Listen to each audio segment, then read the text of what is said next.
जय श्री कृष्णा। आपने हमेशा एक कोमा पेशेंट के बारे में तो सुना ही होगा।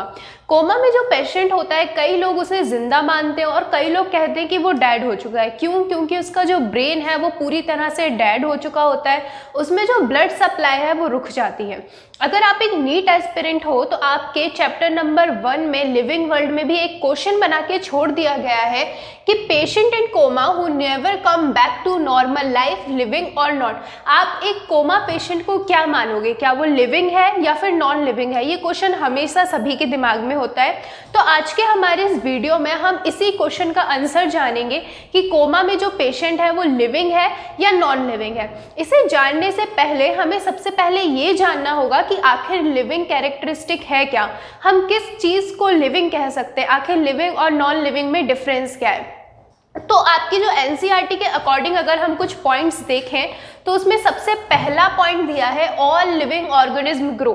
जैसे कि आप सब जानते हो कि जितने भी लिविंग ऑर्गेनिज्म हैं वो क्या करते हैं, ग्रोथ करते हैं, चाहे वो प्लांट हो, एनिमल हो या फिर छोटे से छोटा एनिमल या कोई भी ऑर्गेनिज्म हो, वो ग्रो करता है। अब ये जो ग्रोथ होती है वो दो टाइप से हो सकती है। एक होता है आपका इंक्रीज इन मास और एक होता है इंक्रीज इन नंबर। जैसे कि अगर ह्यूमन बींग्स को लें तो एक छोटे बेबी से वो एक बड़ा एडल्ट बन जाता है, वो क्या है, हमारा इंक्रीज इन मास, उसका इंक्रीज इन मास हुआ।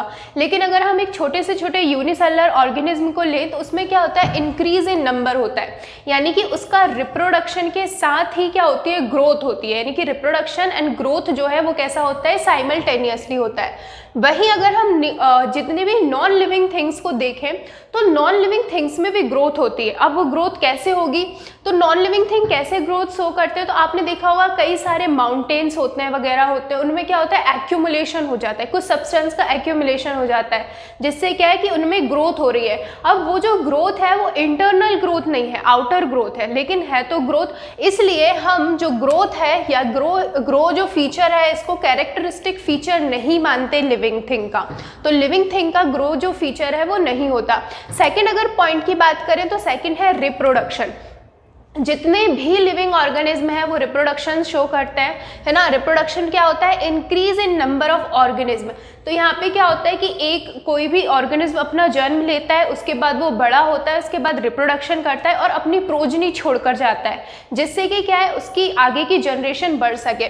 तो ये हमारा रिप्रोडक्शन में होता है। ऑब्वियसली कोई भी नॉन लिविंग थिंग है वो रिप्रोडक्शन नहीं करती, कोई भी नॉन लिविंग थिंग जो है वो रिप्रोडक्शन शो नहीं करेगी। तो क्या हम कह सकते हैं कि रिप्रोडक्शन एक कैरेक्टरिस्टिक फीचर है लिविंग थिंग होने का?